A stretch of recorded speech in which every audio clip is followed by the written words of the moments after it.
If I told you that Russia once built a futuristic supercar meant to rival the best from Italy and Germany, would you believe me? Probably not. But that's exactly what happened in the late 2000s, when a mysterious company called Marussia Motors shocked the automotive world with concept cars that looked like they were pulled straight from a sci-fi movie. The designs were wild, the marketing was bold, and for a short moment, it felt like Russia was about to crash the supercar party. But here's the twist. The story of Marussia is not just about a failed car company, it's about ambition, spectacle, and the wild intersection of showbiz, motorsport, and Russian industrial politics. This is the unbelievable, forgotten story of Russia's first and only supercar brand. And it all starts with a man you'd least expect. Meet Nikolai Fomenko, not your average automotive executive. In fact, calling him unexpected would be putting it mildly.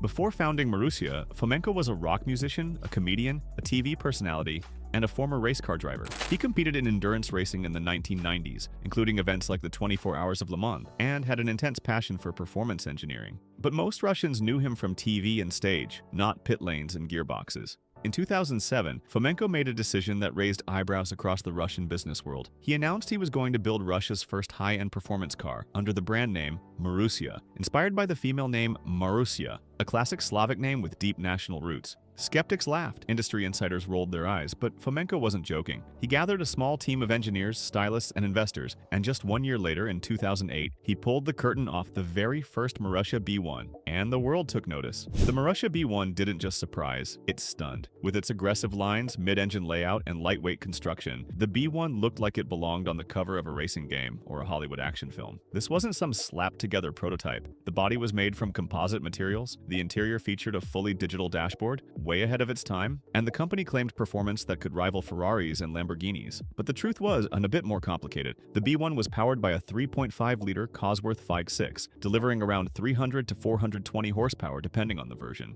That wasn't bad at all, especially when combined with a low curb weight. Still, performance specs were vague, and journalists never really got to test it under full production conditions. Marussia didn't operate like Ferrari or Porsche, with press cars, test fleets, and dealership support. It was more elusive, more like a concept brand with real aspirations. Nonetheless, the B1 drew major attention at auto shows in Frankfurt and Geneva. The world couldn't stop staring at Russia's bizarre, beautiful new toy, and Marussia, they weren't done yet. In fact, they were just getting started. If the Marussia B1 was bold, the B2 was borderline insane.